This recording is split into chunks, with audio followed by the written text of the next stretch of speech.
Gift Chawasarira is a Zimbabwean who for the past 24 years lives and works in South Africa's financial sector.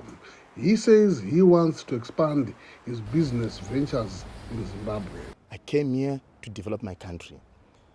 I had fears, but those fears have been negated through the policies that the government has put in place, like the Victoria Stock Exchange where we are listing. That protects my money. The Victoria Falls Stock Exchange, or VFX, was established in 2020 and is popular for trading in the US dollars, unlike the country's exchange, the Zimbabwe Stock Exchange, which allows trading even in volatile local currency, the ZiG. Begtemba Nkomo runs Diaspora Capital, an investment company working with Zimbabweans who live abroad who want to invest in their home country. We are finding that the need for Zimbabweans to have a home back in Zimbabwe is probably the number one need that is there. That's not all they want, says Nkomo. Zimbabweans of the diaspora are looking for safe investments. We've seen value erosion 3-4 times in our generation.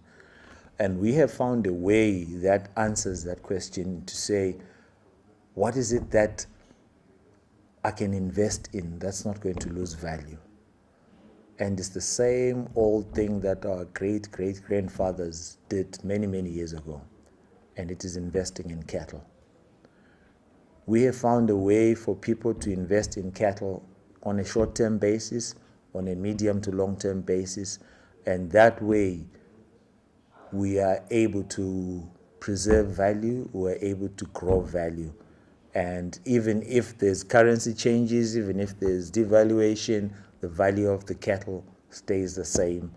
Marlon Gwadu is an economist and a senior associate at Mark and Associates based in Harare. He says Zimbabwe now offers huge investments to both local and diasporians in mining, tourism, and agriculture. There's need for us to really have a structured investment products for diasporans. For example, the Diaspora Infrastructure Development Bond, which is tailor-made for foreign investors at the VFX in a way that protects their investment. I think it's a medium to long-term low-hanging fruit which needs to be harvested on, amongst many other opportunities for diasporans.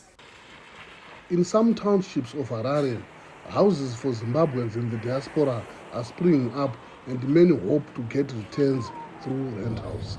Others plan to eventually stay in their houses when they retire and return home. Officials we reached refused to comment on diaspora investments. However, when presenting the 2025 national budget, Finance Minister Mutuli Ncube said Zimbabweans living abroad sent $1.9 billion in remittances in the first 9 months of this year. He says remittances are now expected to get to $2.49 billion by the end of 2024 and $2.51 billion in 2025.